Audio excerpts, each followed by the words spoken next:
Hello दोस्तों, आज हम लोग ट्रांसफर वाइब्रेशन ऑफ बीम, ये एक मेथड है एंगुलर फ्रीक्वेंसी निकालने के लिए, तो इसको डिस्कस करेंगे। इसका सेकेंड नाम एक्चुअली लेटरल वाइब्रेशन है।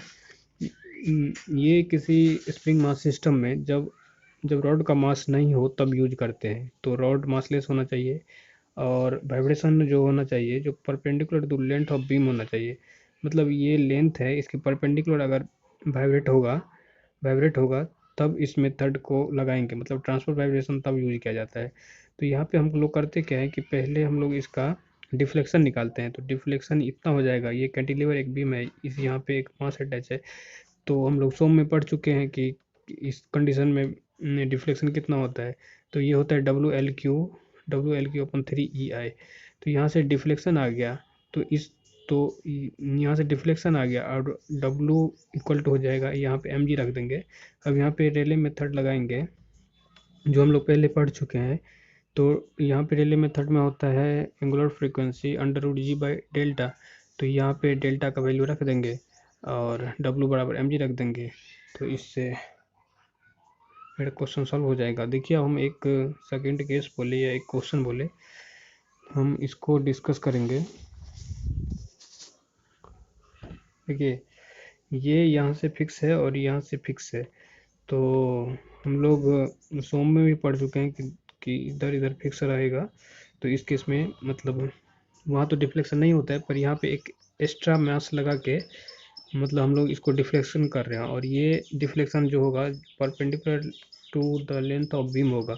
तो यहाँ पे डिफ्लेक्शन इतना आ जाएगा, मतलब ए, मतलब ये लेंथ है ए और ये लेंथ है बी। तो W AQ BQ 3 EI और L, मतलब L यहाँ पर है A प्लस बी,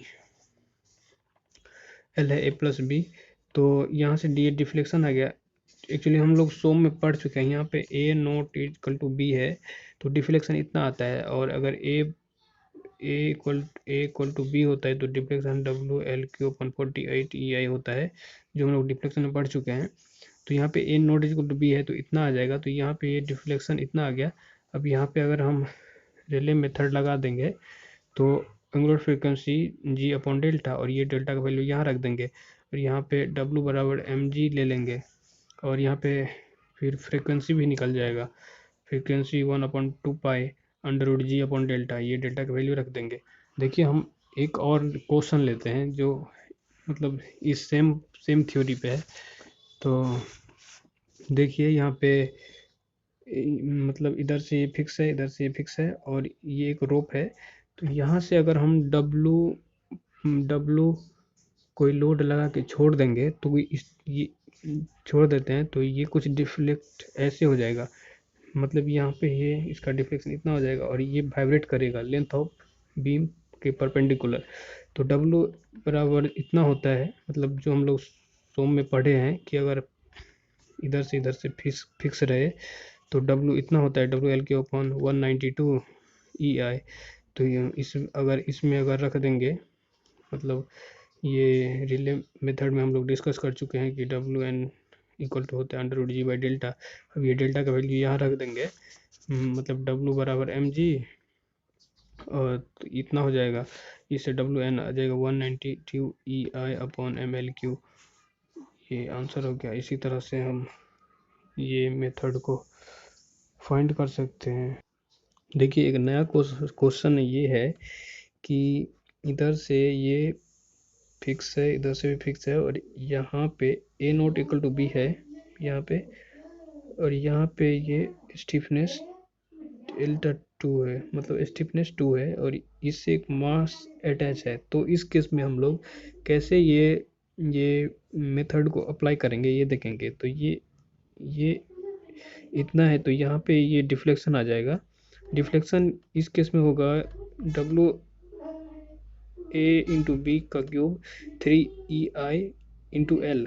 तो ये डिफ्लेक्शन आ गया। अब हम लोग पढ़े हैं कि मतलब इस डिफ्लेक्शन को, मतलब यहाँ डिफ्लेक्शन आ गया तो डायरेक्ट ये इस डिफ्लेक्शन का यूज नहीं कर सकते हैं हम इसमें, क्योंकि यहाँ पे स्टिफनेस एक और है।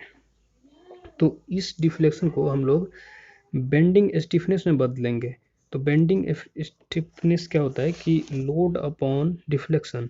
तो लोड यहाँ पे एक्चुअली इस मतलब इस रॉड के कारण यहाँ पे एक इधर ये मास है, तो मास के कारण ये W या फिर mg नीचे की तरफ आएगा।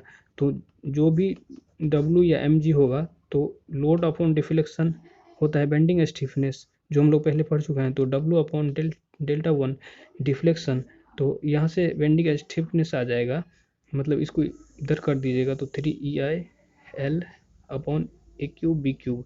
तो यहाँ से बेंडिंग स्टिफनेस 1 आ गया, और ये सेकेंड वाले केस का इस स्प्रिंग का स्टिफनेस दिया है स्टिफनेस 2, और ये केस है जो सीरीज में है।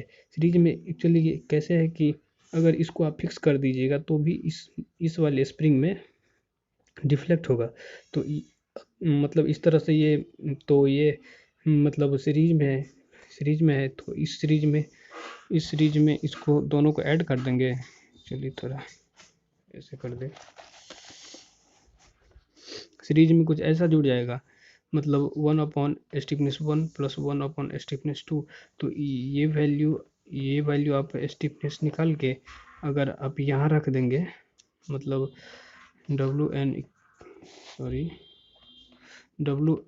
Equal to stiffness upon m, तो यहाँ से एंगुलर फ्रीक्वेंसी निकल जाएगा।